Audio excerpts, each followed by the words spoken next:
पण त्याच प्रभू रामाच्या गाभाऱ्यात त्याच्या पायाशी ठेवलेला 1 रुपयाही उचलून खिशात घालावा असं ज्यांना वाटतं ना, जे त्या राम मंदिरात सेवक म्हणून वावरतात, त्यांचं काय? मग तो संघर्ष आठवतो. साधू संतांची खिशात दमडी नसताना उपाशीपोटी त्यांनी केलेली आंदोलनं आठवतात. पोलिसांनी गोळ्या घालून ठार केलेले, शर्यत फेकून दिलेले निष्पाप राम भक्त आठवतात. पण आज साले हे घाणेरडं राजकारण जे आहे ना, हे तर रामाच्या जन्मस्थळी पोहोचलंय, हे पाहून दुःख होतं. मनाला बोचऱ्या वेदना होतात.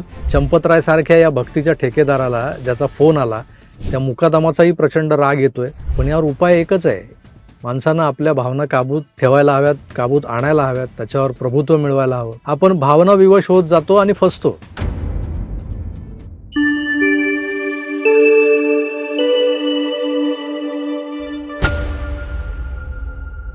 चंपतराय हे नाव सध्या सगळीकडे गाजतंय. या माननीय चंपतराय महोदयांना भेटण्याचा योग आमच्याही नशिबी आला होता. पण आमच्या आडमुठेपणामुळे म्हणा किंवा त्यांच्या आडमुठेपणामुळे म्हणा, तो हुकला. कसा ते सांगतो पुढे. 2024 साली राम मंदिर संकुलाच्या गाभाऱ्यात रामलल्ला विराजमान होणार होते. 22 तारखेला, जानेवारीच्या 22 तारखेला हा सोहळा अयोध्येत पार पडणार होता. त्याआधी राम मंदिर न्यासाच्या वतीनं मीडियाला अयोध्येतली तयारी दाखवण्यासाठी पाचारण केलं होतं. मीडियाला पाचारण केलं होतं. आम्ही पडलो यूट्यूबर्स, आणि तेही क्षुल्लक यूट्यूबर.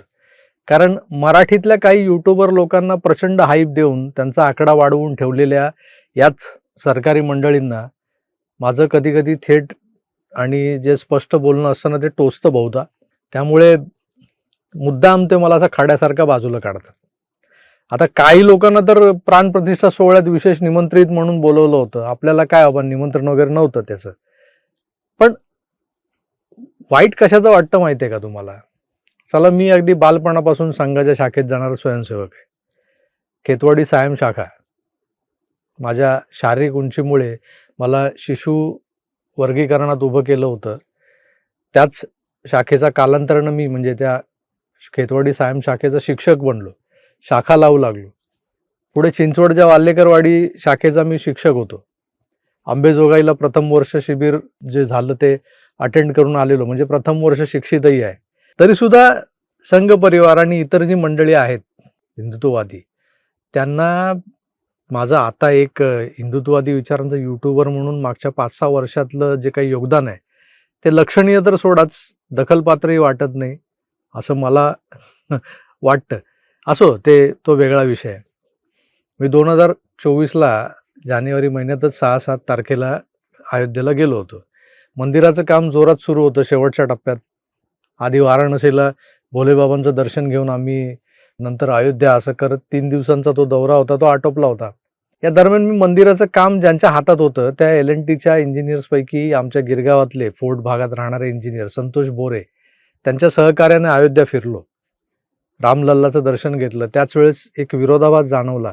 अयोध्येतल्या राम जन्मभूमीवर एक दैदिप्यमान असं भव्य राम मंदिर उभं राहत असताना अयोध्येच्या गल्लीबोळात तब्बल 6000 छोटी मोठी राम मंदिरं पडक्या अवस्थेत, पडीक अवस्थेत आहेत, पण कोणालाही त्याचं सोयरसूतक नव्हतं.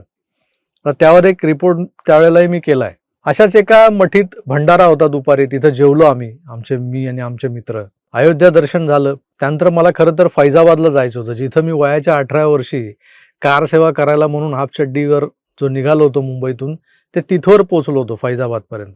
तिथून माझ्या दुर्दैवानं म्हणा किंवा सुदैवानं म्हणा, पोलिसांनी तिथून परत हाकलून लावलं होतं दुसऱ्या गाडीत बसून. तर राम मंदिरासोबत मीच काय, माझ्यासारख्या हजारो, लाखो, करोडो सामान्य हिंदूंच्या भावना या अशा या न त्या कारणानं जोडलेल्या आहेत. अनेक जण अयोध्येला पोहोचून कारसेवा करून आले. माझ्यासारखे काही फैजाबादला जे ते जाऊन भोज्जा करून आले. काहींवर मुलायम सिंगानं गोळ्या झाडल्या, त्यांना शरयूत टाकलं. त्या शरयूच्या किनाऱ्याचं सुशोभीकरण झालेलं मी 2024ला पाहिलं. तिथं हिंडत होतो आम्ही. इथलं कारसेवक पुरम म्हणजे जिथं राम मंदिराला लागणाऱ्या खांबांचं कोरीव काम सुरू होतं. मंदिराचा ढाचा बनवला जात होता. जिथं देशभरातून राम भक्तांनी पाठवलेल्या एक विटा रचून ठेवल्या होत्या. त्या कारसेवक पुरमलाही भेट दिली होती आम्ही. प्रसारमाध्यमांना हाताळणारे प्रमोद मुजुमदारजी मला भेटले तिकडे कारसेवक पुरममध्ये. तेव्हा त्यांनी एक कारसेवक म्हणून त्यांच्या कारसेवेची आठवण सांगणारी मुलाखत मला दिली. त्याचवेळी मला या चंपतराय नावाच्या महाशयांना भेटायचं होतं, पण ते प्रचंड व्यस्त होते. तुम्हाला गंमत सांगतो, या चंपत रायना सामान्य हिंदुत्ववादी युट्यूबरला भेटायला वेळ नव्हता. एका बालकारसेवकाला, एका संघ स्वयंसेवकाला भेटायला वेळ नव्हता. पण आम्ही अयोध्येहून 6 तारखेला दुपारी 4:03 4:30-4च्या दरम्यान वाराणसीला परतायला निघालो. तेव्हा तिथं स्पेशल विमानानं महाराष्ट्रातून शिवसेनेचे खासदार डॉक्टर श्रीकांत शिंदे, त्यांच्यासोबत मंत्री उदय सामंत आणि बरेच असे त्यांचे बगलबच्चे हे लोक एक चेक घेऊन आले होते राम मंदिरासाठी शिवसेनेकडून देणगी द्यायला. मोठा आकडा होता. आता तो चेक स्वीकारायला चंपतराय जातीनं हजर होते. सकाळी त्यांना वेळ नव्हता, पण दुपारी ते हजर राहिले. शेवटी मंत्री आणि खासदार कुठे और उनके सामने 2% का यूट्यूबर तो कुठे, त्याची काय अवकात. तेव्हा मला या चंपतरायचा राग आला नव्हता, पण मनात आलं की भेटलेच असते मला तर काय बिघडलं असतं. पण आता वाटतंय की बरं झालंय आणि या चंपतरायला नाही भेटलो ते मी. आत्ताच एक व्हिडिओ पाहिला. एक शिवांक त्रिपाठी नावाचा राम मंदिरातला कंत्राटी कर्मचारी या चंपतरायची असलियत सांगतानाचा. दान दक्षिणेत आलेला माल हा गबन केला जातोय हे कुठल्याच सामान्य रामभक्ताला वाटलं नव्हतं, वाटलं नसणार, कोणाच्या मनातही आलं नाही. आणि म्हणूनच तर ज्या ऐतिहासिक वास्तूच्या उभारणीसाठी शतकांचा संघर्ष केला हिंदूंनी, दशकानुदशकं वाट पाहिली, गोरगरिबांनी घासातला घास काढून आपलं कर्तव्य समजून या मंदिरातल्या रामलल्लासमोर तो चढावा अर्पण केला, तो चंपत कसा झाला, म्हणजे लंपास कसा झाला तिथून, यामागचं कारण शोधायला हवं. खरं तर SITनं कसून तपास करून या पापात सहभागी असणाऱ्यांना फासावरच लटकवायला हवं. खरं तर पापच तर आहे, अजून दुसरं काय. मित्रो, एका ब्राह्मणाला आपल्या पायावर लोळण घ्यायला लावणं, आपली आर्जव करायला लावणं, वर त्याला नोकरीत ठेवून घेताना लाचही घेणं त्याच्याकडून, म्हणजे काही पैसेही घेणं, हे पाप नाही तर काय. आपल्या घरी पूजा असते, पूजा सांगायला आपण ब्राह्मणाला बोलवतो. पूजा संपल्यानंतर मनोभावे दक्षिणा देताना आपण ब्राह्मणाचे चरण स्पर्श करतो. आपल्या घरातच काय, इतर कुणाच्या घरी आपण अशा कुठल्या पूजेनिमित्त गेलो तर तिथे असलेल्या गुरुजींचे आपण आवर्जून आशीर्वाद घेतो. ब्राह्मणाचे चरणस्पर्श करावेत, त्यांच्या पाया पडाव्यात, असं वाडवडिलांनी सांगून ठेवलेलं आहे. आता त्यामागचं काही शास्त्र असेल ते मला माहीत नाही, पण मला काय आता आज ब्राह्मणांचा पुळका बिळका आलेला नाही आहे. त्यामुळे जे सत्य आहे तेच, म्हणजे जे आजवर आपल्यावर जे संस्कार झाले तेच मी तुमच्यासमोर मांडतोय. आता ब्राह्मणांना बामण म्हटल्यानंतर राग येतो आणि मग त्यानंतर आपल्यावरती केसेस होतात, हे पण सत्य आहे. पण ही बोली भाषेतला शब्द होता, तर त्यातून तो निघाला होता मागे. असो, आता ते इतिहास झाले. मूळ मुद्द्यावर येऊया आपण. मित्रो, या चंपतरायचं वागणं संशयास्पदच आहे. पण त्याच्या आधीही, म्हणजे त्या शिवांक त्रिपाठीबद्दल मी म्हणालो की तो ब्राह्मण आहे, बिचारा गरीब असला, नोकरीसाठी राम मंदिर परिसरामध्ये त्याला नोकरी हवी त्या ट्रस्टवर, म्हणून त्या ब्राह्मणाला कोणाचे तरी पाय धरावे लागलेत. हेही एक प्रकारचं पाप झालंय. तो जे बोलतोय ना आपल्या तोंडून, ते तुम्ही बघा. महोदय जी, जब हमारी गाड़ी 28 दिसंबर को गायब हुई थी 2025 को, हाँ, तभी हमें लगा कि कैमरा खराब। हमने कई बार एप्लीकेशन, थाने पर भी एप्लीकेशन दिया है और माननीय चंपत राव जी का मैंने पैर भी पकड़ा है। मैंने कहा आप कलयुग के राम है, कलयुग के हनुमान है, प्रभु हमारा कुछ कल्याण करिए, गरीब आदमी है, लाकर सेवा में ड्यूटी कर रहे हैं। तब इन्होंने कहा कि मैं तुम्हें गाड़ी दूंगा, इस ताल्लुक से बात किए हैं। मैं ब्राह्मण होकर उनका पैर पकड़ा, उनका सत्यानाश होना निश्चित है। नहीं, आपकी गाड़ी कहाँ से चोरी हुई? ये बैरियर, डी बैरियर जो डी पॉइंट जो बैरियर लगा है, पुलिस के सामने जस्ट गाड़ी हमने खड़ा किया, वो गाड़ी गायब हो गई। येलो जोन और रेड जोन का कैमरा दोनों ही खराब है। मतलब राम मंदिर के पास से ही गाड़ी गायब हो गई और वहां कैमरा नहीं चल रहा था। अनिल मिश्रा का कितना इन्वॉल्वमेंट था अंदर मंदिर की चीजों में, खासकर जहाँ काउंटिंग वगैरह होती थी? दो तीन तीन ही लोगों का चलता था, 3-4 लोगों का पूरे मंदिर में। किसका किसका? चंपत राय, अनिल मिश्रा जी और गोपाल राव, और उसके बाद टिन्नू यादव, अच्छा, इन्होंने मतलब अपनी निर्माण में दी है। मतलब इन 3 लोगों के साथ टिन्नू यादव का भी नाम चलता था? मतलब टिन्नू यादव की भी चलती थी मंदिर में? अब जब ये बताइए महोदय जी, जब हमारी गाड़ी गायब हो गई तो उड़ के तो नहीं गई थी, रोड पर ही गाड़ी हमारी खड़ी थी। रोड के बगल में जो बैरियर लगाए हुए हैं अमावा राम मंदिर के सामने से, हाँ हाँ। ये संपूर्ण कैमरा ही खराब था। पूरा अयोध्या आपका येलो जोन में आ रहा है। बाई चांस अगर थोड़ा सा कोई कुछ कर दे तो दिक्कत हो जाएगा। अब मामा बताइए, हमारी मंदिर तो बड़ी ही क्रूशियल जगह है एंट्री की, वहां का कैमरा खराब था? जी, कैमरा हम नए घाट तक गए थे कैमरा चेक करवाने, हमारा साथ कोई नहीं दिया, ना कंपनी वाले दिए ना ट्रस्ट वाले दिए। आपको ट्रस्ट नहीं भर्ती की, आपने जैसा बताया, एक चर्चा ये जी भी हो जी रही है कि कई भर्तियों में जो है रिश्वत भी ली गई है, कई लोगों की जी। जो भर्तियां ट्रस्ट, रिश्वत के नाम पर भी हुई हैं। जी जो ट्रस्ट में हुआ, या तो खास होगा या तो पैसा दिया है, बस दो चीज में से एक चीज है। मतलब या तो और परिचित होगा इन चार नामों का, या फिर पैसा दे के आया है, ये कंफर्म है। कितना पैसा दिया गया बिल्कुल। जिन्होंने दिया है? जी। कितना पैसा दिया गया जिन्होंने दिया है? अब ये बीच में हो रहा था 20,000 30,000, जो जिस मतलब ये अफवाह उड़ रहा था। खैर हमने ये चीज मतलब प्रमाणित नहीं कर सकते, लेकिन जो हाँ। लोग कह रहे थे इस विषय में, हम वो चीज आपसे कह रहे हैं। और नहीं नहीं, और इनकी तनख्वाह कितनी बनती थी महीने की? जी। इनकी तनख्वाह हाँ, कितनी महीने की बनती थी? महीने की साहब 9,000, 9,000 10,000 ही था। 30 ड्यूटी करना पड़ता, कभी छुट्टी नहीं। मतलब आपका कहना है कि कुल मिलाकर भ्रष्टाचार चल रहा था अंदर, बड़े स्तर पर। होना था। कितना दिन होगा, देखिए धीरे धीरे हो रहा है, सब पकड़ में धीरे धीरे आ रहा है। आपको क्या लगता है जो 8 लोग को पकड़ा गया है वही लोग हैं, और भी बड़े नाम इसमें शामिल हो सकते हैं? अभी तो सुन रहा है, समझ में हमारे ये आ रहा, अभी छोटी मछलियां केवल जाल में आई है। अभी तो हम्म। बड़ी मछलियां हैं समुद्र में, उन्हें तो भी पकड़ना आपने बाकी है। जसं मी म्हणालो ना की चंपतराय संशयास्पदच, डाऊटफुलच आहे.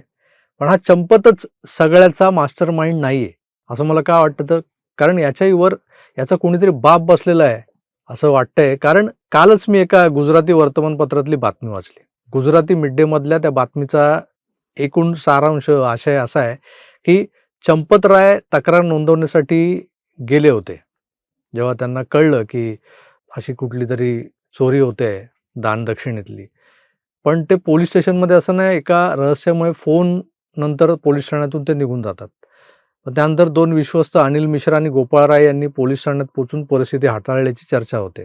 अयोध्या राम मंदिरातली देणगी चोरी जी झाली आहे त्याच्या प्रकरणात एक धक्कादायक वळण जे समोर येतंय बातमीनुसार, की 5 जूनच्या सुमारास श्रीराम जन्मभूमी तीर्थक्षेत्र ट्रस्टचे सरचिटणीस चंपतराय हे मंदिरातल्या आर्थिक गैरव्यवहारांची तक्रार नोंदवण्यासाठी राम मंदिर परिसरात जवळच्या पोलीस ठाण्यात पोहोचले होते. ते पोलिसांना घटनेची सविस्तर माहिती देत होते आणि अधिकृतपणे गुन्हा नोंदवण्याची तयारी करत होते. त्याचवेळी ट्रस्टचे इतर 2 सदस्य अनिल मिश्रा आणि गोपाळ राय हे देखील तिथे घाईघाईनं पोहोचतात. या दोन्ही सदस्यांनी चंपतराय यांना पोलीस तक्रार पुढे न नेण्याचा आग्रह केला असं त्या बातमीत लिहिलेलं आहे. आणि याच दरम्यान चंपतराय यांच्या फोनवर एका अज्ञात व्यक्तीचा फोन येतो. फोनवरचं संभाषण संपल्यानंतर लगेचच चंपतराय कोणतीही तक्रार न नोंदवता पोलीस ठाण्यातून बाहेर पडतात. तो फोन कोणाचा होता आणि फोनवर चंपतराय आणि त्या माणसाचं काय बोलणं झालं, हे एक प्रकारचं रहस्यच आहे. मात्र या घटनेमुळं अनेक गंभीर प्रश्न निर्माण झालेले आहेत. खरंच या अशा बातम्यांनंतर एक रामभक्त म्हणून मनात काहूर माजतं. भ्रष्टाचाराचं हे विष कुठवर पोहोचलंय, ही विषवल्ली कुठवर फोफावली. तुमच्या माझ्यासारख्या सामान्य तामसी आहार करणाऱ्यांच्याकडून किंवा साध्या आपल्यासारख्या साध्या सुद्धा माणसांकडून अनावधानानं का होईना कुठे ना कुठे पापी वर्तन ज्याला म्हणतो ना आपण, ते होतं. आणि हे होतं अनावधानाने झालंय, तर या अशा मानवी देहांना एक वेळ देव माफही करतो. जसं इतर वेळ आपण हात जोडून असतो तर देव म्हणतो अरे बरा आहे तसा, चुकला असेल. पण त्याच प्रभू रामाच्या गाभाऱ्यात त्याच्या पायाशी ठेवलेला 1 रुपयाही उचलून खिशात घालावा असं ज्यांना वाटतं ना, जे त्या राम मंदिरात सेवक म्हणून वावरतात, त्यांचं काय?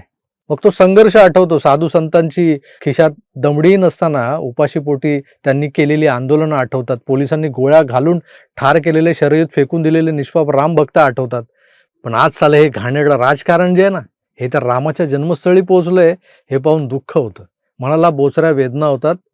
चंपतराय सारख्या या भक्तीच्या ठेकेदाराला ज्याचा फोन आला, त्या मुकादमाचाही प्रचंड राग येतोय. पण यावर उपाय एकच आहे. माणसानं आपल्या भावना काबूत ठेवायला हव्यात, काबूत आणायला हव्यात, त्याच्यावर प्रभुत्व मिळवायला हवं. आपण भावना विवश होत जातो आणि फसतो. कारण कुठल्याही देवाप्रती जे काय आपलं समर्पण असतं, जी आपली श्रद्धा असते, तेही एक भावनाच असते ना. भावना विवश होतो आपण आणि मग शरण जातो. चंपतराय सारखे आणि त्याच्या साथीदारांसारखे लोक रातोरात कोट्यावधींचे मालक बनतात या आपल्या भावना विवशतेमुळे. अयोध्येत मी जेव्हा फिरत होतो तेव्हा जाणवत होतं की या शहरात राम नाम की लूट मची आहे. खरंच रामाच्या नावावर काहीही खपवलं जात होतं. लोक श्रद्धेनं आंधळे होत काय काय आणि काय नाही तेही करत होते. भगव्या वस्त्रांआड लपलेले ते दरोडेखोर मात्र राम नाम की लूट मचिये, तो लूट सके तो लूट ले बंदे. भरेपूर म्हणजे काय म्हणतात त्याला, पुरेपूर लाभ उचलून लुटत होते. रस्त्यांवर जे दिसलं ती तर एक झलक होती. हा रस्ता ज्या रामलल्लाच्या चरणांशी जाऊन संपत होता ना, तिथं तर एक मोठा चंपत बसला होता. हे नाही लक्षात आलं तेव्हा. आपलं दुर्दैव, दुसरं काय, दुर्दैव. मित्रो, माझा आजचा हा व्हिडिओ मी माझ्या मनातलं मांडण्यासाठी केलाय. तो कोणाला आवडावा, त्यातले विचार कोणाला पटावेत न पटावेत, आता अशा व्हिडिओजना व्ह्यूज मिळत नाहीतच, आणि ते व्ह्यूज मिळावेत न मिळावेत यासाठी अजिबात नाहीये. त्यामुळे आलं मनात ते बोललोय. कोणाच्या भावना दुखावण्याचा हेतू नव्हता माझा. त्यामुळे तुर्तास इथेच थांबतो. पुन्हा भेटूच. तर आपली काळजी घ्या आणि पाहत राहा आपलं आवडतं यूट्यूब चॅनल आकार डीजी 9. धन्यवाद.